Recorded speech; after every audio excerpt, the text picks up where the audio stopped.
We tried everything. Electrocution, gas, firing squad. Nothing worked. The film begins at a research facility beneath Crystal Lake, where the infamous slasher Jason Voorhees is giving Private Johnson the creeps enough to cover him up. Arriving at the facility is Dr. Wimmer to take the specimen away while the facility's lead scientist Rowan protests.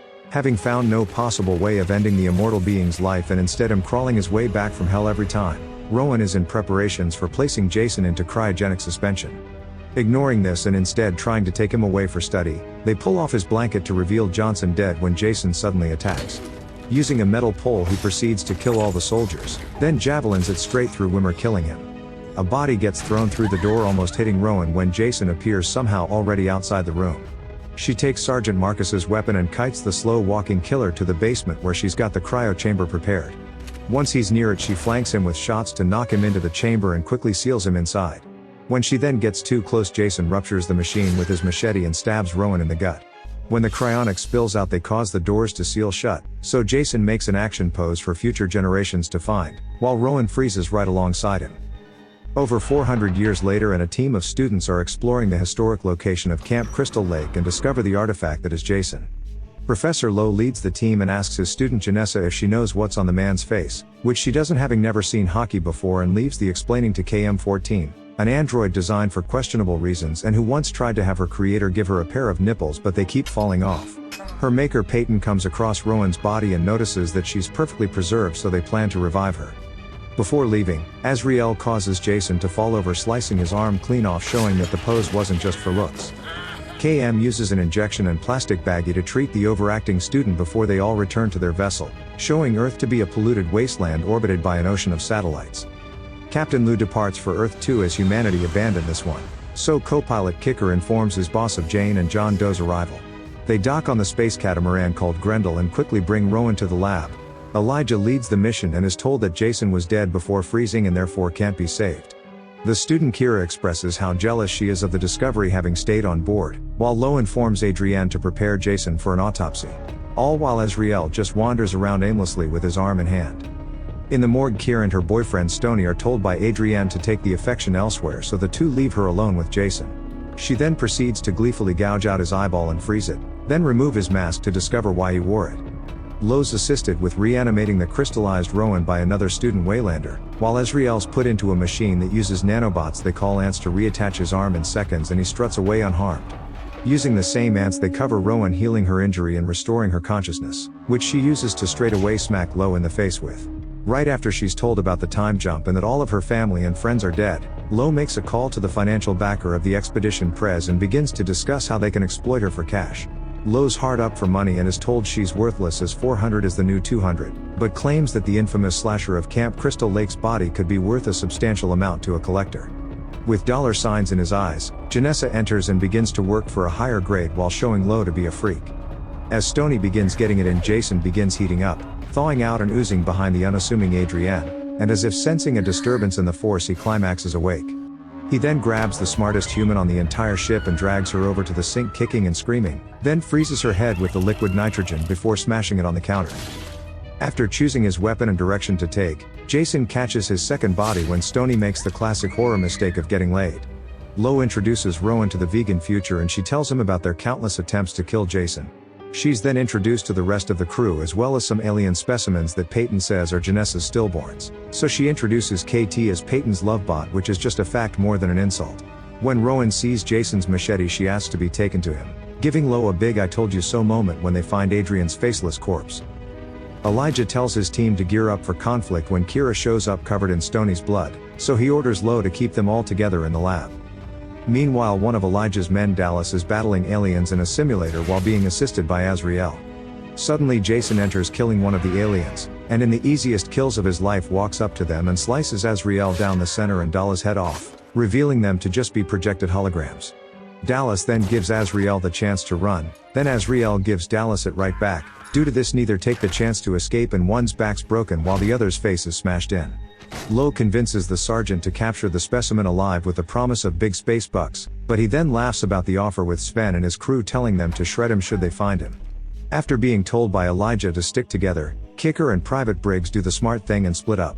For some reason they find Azrael and Dallas's bodies in different locations of the ship, but they reconvene with a jump scare and continue the search. While working on his computer, Crutch is then almost victim number 5, but Elijah makes it just in time to light up Jason, and everything else in the room not nailed down. When the rest of the team reach them, Jason's disappeared within the crazy amount of smoke they've kicked up. While they continue to search through Grendel in small teams, Jason silently drags Sven into a corridor and snaps his neck. Another red shirt named Condor is one of the more capable of the team's fighters, but it matters not when he gets slapped onto a giant drill bit, then puts on a show for Jason. His body's discovered by Briggs with a badly timed joke over the radio. He's screwed. Before finding it a good idea that she and Gecko split up in hopes of dying quicker. The first to go is Gecko, who comes across Sven's body before stepping back into a shadow and having no teammate to protect her. Since it's worked so well so far, Elijah tells Kicker they should split up, where the kid eventually comes across Gecko with her throat slit. Jason's shiny new blade gives him away as Kicker blasts him onto a giant crane game, capturing him suspended above the room. In his confidence, Kicker takes his eyes off Jason, who unhooks himself and splits him in half. He radios Elijah his location when the last surviving soldier comes across the dead body of Briggs impaled on a hook. Reaching Kicker's position, Elijah's grabbed through a wall and impaled by a spike, and when that doesn't do it, Jason finishes him with his blade. The students remain locked inside the lab and inform Crutch that all the soldiers are dead, while Lou's told to dock Grendel at the upcoming Solaris space station above Earth 2, where 60 military personnel are awaiting to deal with the problem, but he has a visitor. With Lou splayed out across the console and no one to pilot the drifting catamaran, it crashes through the space station, destroying the glass ceiling and a tower. When told they'll just double back, the entire station explodes, getting Jason a kill count in the thousands, including their financial backer. The survivors hear Jason banging on the lab door, but just wait until he leaves, when he suddenly smashes through a window, allowing the students to escape and lock themselves in another room. Lowe's the only one who remains trapped inside with Jason, but the killer chooses to replace his new machete with old Rusty. Thinking that's all he wanted, Lowe's overjoyed when the team begins to hear him screaming over the radio.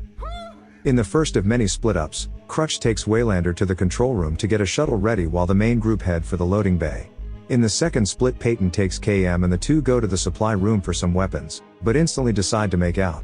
In split number 3, the two most helpless are sent off by their own, while Rowan scoots past Jason's poker to find Elijah still breathing. While preparing the shuttle for takeoff, Waylander gets called over by Rowan to help carry Elijah, but they arrive to find the sergeants already disappeared. Now all by himself, Crutch gets a taste of Jason's sense of humor before having his head smashed in.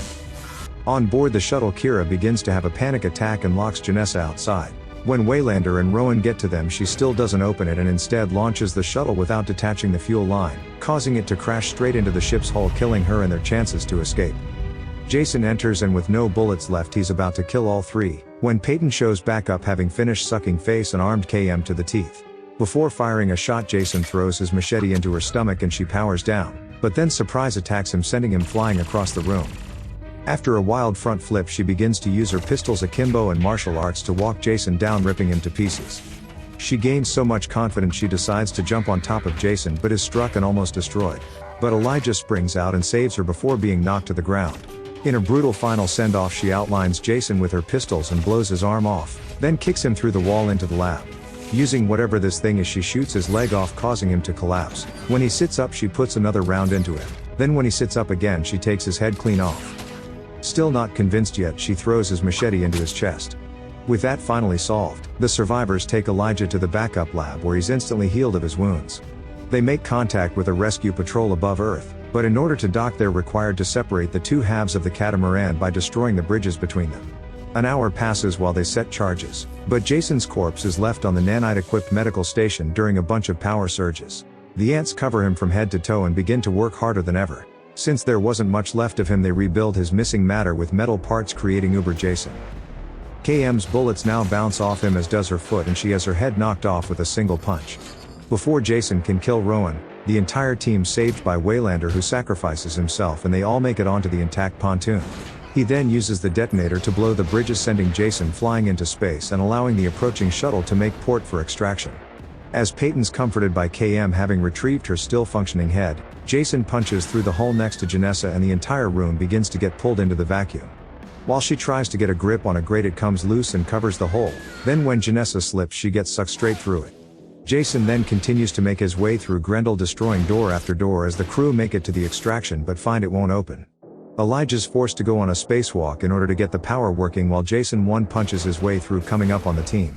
When he reaches the simulation room, Peyton initiates a hologram depicting Crystal Lake, which works to distract Jason. Seeing through the deception, he then has two inebriated camp counselors with low inhibitions thrown at him, which he just can't resist. As Grendel begins to blow apart, the sergeant gets power to the door, allowing Rowan and Peyton to cross the bridge onto the rescue shuttle. Jason kills one of the simulations with the other one, then finishes his weapon off on a tree, before walking straight out of the simulation, but the bridge is closed off in front of him. Confronted by Elijah to give the others time to escape, Jason goes head-to-head with the sergeant just as the Grendel explodes and the shuttle departs. Using the blast, a still-living Jason propels himself at the shuttle but is intercepted by Elijah. With it all over for real this time, Peyton promises to build KM a new body, while Rowan breathes a sigh of relief at the sight of her new home planet. Elijah maneuvers Jason into the atmosphere of Earth 2 and they both burn up on entry, while the camping couple wish upon them like a falling star.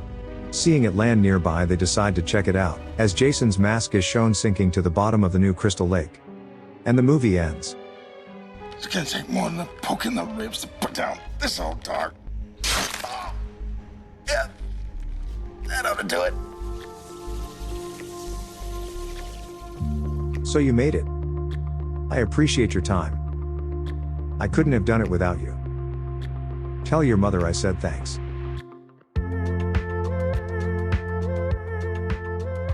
Lucky you weren't alive during the Microsoft conflict.